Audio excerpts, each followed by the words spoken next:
कुछ मोती कुछ सीप में प्रस्तुत है मुंशी प्रेमचंद की कहानी जुड़वा भाई। प्रवाचक हैं अमित सोनी।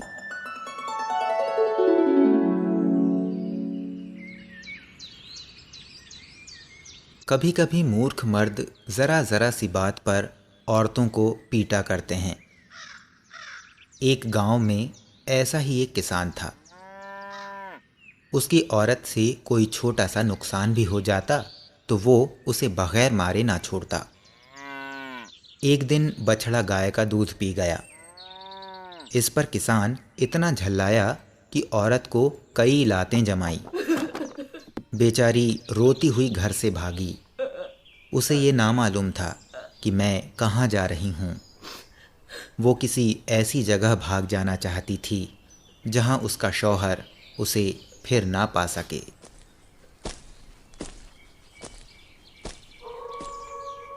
चलते चलते वो जंगल में पहुँच गई। पहले तो वो बहुत डरी कि कोई जानवर ना उठा ले जाए, मगर फिर सोचा, मुझे क्या डर। जब दुनिया में मेरा कोई अपना नहीं है तो मुझे जीकर क्या करना है। मरकर मुसीबत से तो छूट जाऊंगी। मगर उसे कोई जानवर ना मिला और वो रात को एक पेड़ के नीचे सो गई।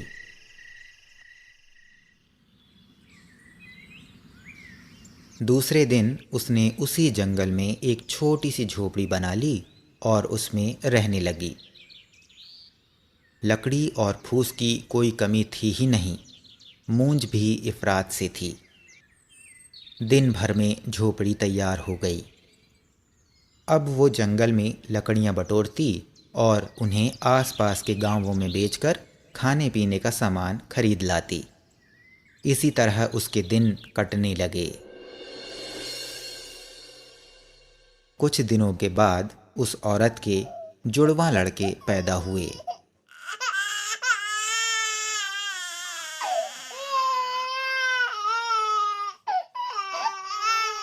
बच्चों को पालने पोसने में उसका बहुत सा वक्त निकल जाता और वो मुश्किल से लकड़ियाँ बटोर पाती।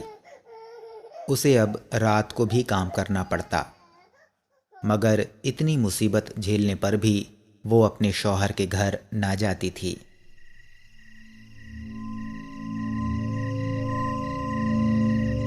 एक दिन वो बच्चों को लिए सो रही थी। गर्मी की रात थी। उसने हवा के लिए झोपड़ी का दरवाज़ा खुला छोड़ दिया था। अचानक रोने की आवाज़ सुनकर उसकी नींद टूट गई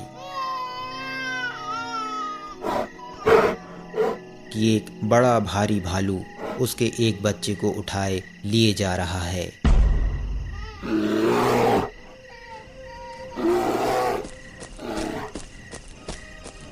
उसके पीछे पीछे दौड़ी, मगर भालू जंगल में ना जाने कहाँ घुस गया। बेचारी छाती पीट पीट कर रोने लगी।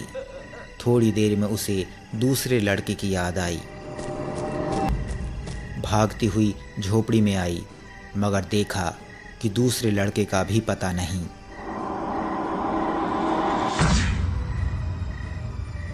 फिर छाती पीटने लगी। जिंदगी का यही एक सहारा था, वो भी जाता रहा। वो दुख की मारी दूसरे ही दिन मर गई। भालू उस बच्चे को ले जाकर अपनी मांद में घुस गया और उसे अपने बच्चों के पास छोड़ दिया। बच्चे को हंसते खेलते देखकर भालू के बच्चों को ना मालूम कैसे उस पर तरस आ गया। पशु भी कभी कभी बालकों पर दया करते हैं। ये लड़का भालू के बच्चों के साथ रहने लगा। उन्हीं के साथ खेलता, उन्हीं के साथ खाता और उन्हीं के साथ रहता। धीरे धीरे वो उन्हीं की तरह चलने फिरने लगा।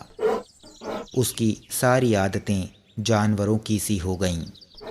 वो सूरत से आदमी मगर आदतों से भालू था और उन्हीं की बोली बोलता भी था। अब दूसरे लड़के का हाल सुनो। जब उसकी माँ उसके भाई की खोज में चली गई थी तो झोपड़ी में एक नई बात हो गई। एक राजा शिकार खेलने के लिए जंगल में आया था और अपने साथियों से अलग होकर भूखा प्यासा इधर उधर भटक रहा था। अचानक यह झोपड़ी देखी तो दरवाजे पर आकर पुकारने लगा कि जो कोई अंदर हो मुझे थोड़ा सा पानी पिला दो, मैं बहुत प्यासा हूँ। मगर जब बच्चे के रोने के सिवा उसे कोई जवाब ना मिला तो वो झोपड़ी में घुस आया।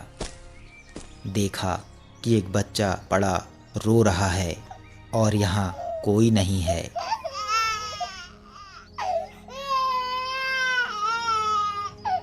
वो बाहर निकलकर चिल्लाने लगा, यहाँ कौन रहता है? जल्दी आओ, तुम्हारा बच्चा अकेला रो रहा है। अब कई बार पुकारने पर भी कोई नहीं आया तो उसने समझा कि इस बच्चे की माँ को कोई जानवर उठा ले गया है। राजा के कोई लड़का ना था। उसने बच्चे को गोद में उठा लिया और घर चला आया।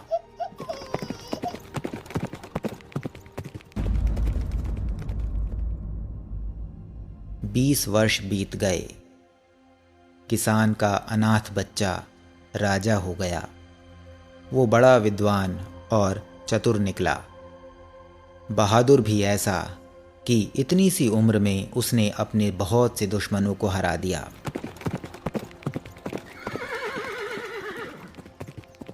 एक दिन नए राजा साहब शिकार खेलने गए मगर कुछ हाथ ना लगा। निराश होकर घर की ओर लौट रहे थे कि इतने में उन्होंने देखा कि एक अद्भुत जानवर एक बड़े हिरण को कंधे पर लादे भागा जा रहा है। उसकी शक्ल बिल्कुल आदमी की सी थी। सिर, दाढ़ी, मूंछ के बाल इतने बढ़ गए थे कि उसका मुंह करीब करीब बालों से ढक गया था। उसे देखकर राजा ने फौरन घोड़ा रोक लिया और उसे जिंदा पकड़ने की कोशिश करने लगे। वो जानवर हिरण को जमीन पर रखकर राजा की ओर दौड़ा। राजा साहब शिकार खेलने में चतुर थे। उन्होंने तलवार निकाली और दोनों में लड़ाई होने लगी। आखिर वो जानवर जख्मी हो गया। राजा साहब ने उसे अपने घोड़े पर लाद लिया और अपने घर लाए।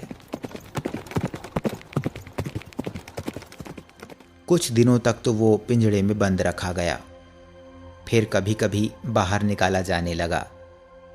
धीरे धीरे उसकी आदतें बदलने लगीं।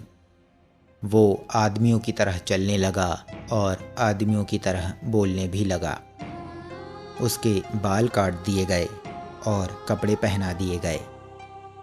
देखने वालों को अचंभा होता था कि इस जंगली आदमी की सूरत राजा साहब से इतनी मिलती है, मगर ये किसे मालूम था कि वो राजा साहब का जुड़वा भाई है जिसे भालू उठा ले गया था।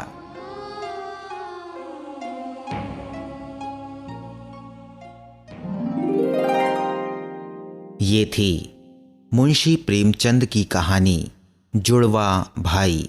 प्रवाचक थे अमित सोनी।